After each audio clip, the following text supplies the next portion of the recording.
নমস্কাৰ আপোনালোক সকলোকে মোৰ ইউটিউব চেনেল ডিপি ইনফো গাইডৰ এই গুৰুত্বপূৰ্ণ ভিডিঅ'টোলৈ স্বাগতম জনাইছোঁ।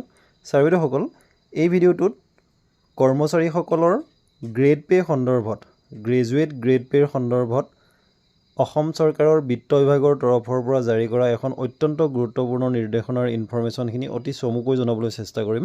আশা কৰিছোঁ আপোনালোকে ভিডিঅ'টো শেষলৈকে চাই ইনফৰমেশ্যনখিনি ভালদৰে জানি ল'ব। লগতে ভিডিঅ'টো প্ৰতিগৰাকী কৰ্মচাৰীৰ লগতে শ্বেয়াৰ কৰিব যাতে সকলোৱে এই বিষয়ে জ্ঞাত হ'ব পাৰে। তেনেহ'লে আহকচোন ভিডিঅ'টোৰ মূল কথাখিনিলৈ আগবাঢ়োঁ। ছাৰবিদেউসকল, এইখন হৈছে কালি অৰ্থাৎ 5 ফেব্ৰুৱাৰী 2025 তাৰিখে অসম চৰকাৰৰ বিত্ত বিভাগৰ তৰফৰ পৰা জাৰি কৰা এখন অত্যন্ত গুৰুত্বপূৰ্ণ লেটাৰ। এই লেটাৰখন under secretary to the government of Assam finance ডিপাৰ্টমেণ্টৰ তৰফৰ পৰা to the senior most secretary to the government of Assam all administrative departments Janata Bhawan Dispur Guwahati 6 এওঁলোকলৈ প্ৰেৰণ কৰা এখন অত্যন্ত গুৰুত্বপূৰ্ণ চিঠি। ইয়াৰ ছাবজেক্টটো হৈছে meeting held on 11 January 2024 under the chairmanship of honourable chief minister with সদৌ অসম কৰ্মচাৰী পৰিষদ। সকল চিঠিখন লাইন বাই লাইন পঢ়াৰ পৰিৱৰ্তে ইয়াৰ মূল কথাখিনি আপোনালোকক অতি চমুকৈ জনাই দিব খুজিছোঁ।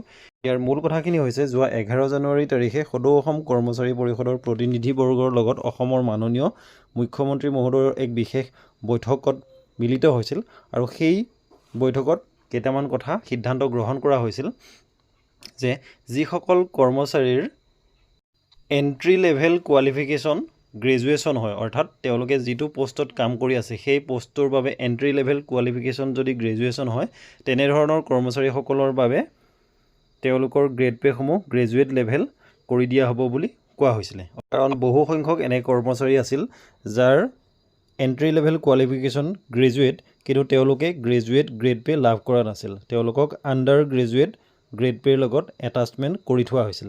গতিকে তেনেধৰণৰ কৰ্মচাৰীসকলে এতিয়াৰ পৰা গ্ৰেজুৱেট গ্ৰেড পে' লাভ কৰিব বুলি সিদ্ধান্ত গ্ৰহণ কৰা হৈছিল আৰু সেই সিদ্ধান্তৰ মৰ্মে এই লেটাৰখনত এই কথাটো উল্লেখ কৰিছে যে তেনেধৰণৰ কৰ্মচাৰীসকলৰ এখন তালিকা সবিশেষ ছাবমিট কৰিবৰ কাৰণে কোৱা হৈছে। ঠিক তেনেদৰে বিভিন্ন বিভাগৰ জেইসকলক লৈ প্ৰমোশ্যন দিয়াৰ কথা কোৱা হৈছিল আৰু এইসকলক SDO লৈ প্ৰমোশ্যন দিয়াৰ কথা কোৱা হৈছিল।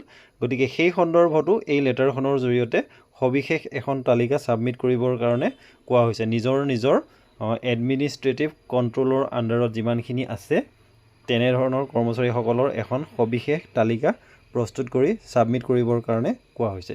গতিকে ছাৰবাইদেউসকল, এইখিনিতে আমাৰ এটা কথা আহে, শিক্ষকসকলৰ যি গ্ৰেজুৱেট গ্ৰেড পে' 8,700 যিটো আমাৰ শিক্ষাগুৰুসকলে 17 মাহ ধৰি লাভ কৰিছিল, কিন্তু পাছত তাৰ পৰা বঞ্চিত হ'ব লগা হ'ল।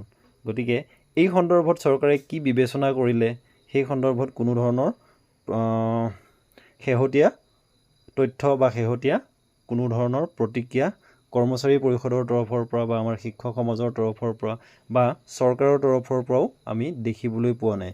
গতিকে এই ক্ষেত্ৰত আপোনালোকে কিবা জানিলে অনুগ্ৰহ কৰি কমেণ্ট কৰিবচোন। ধন্যবাদ।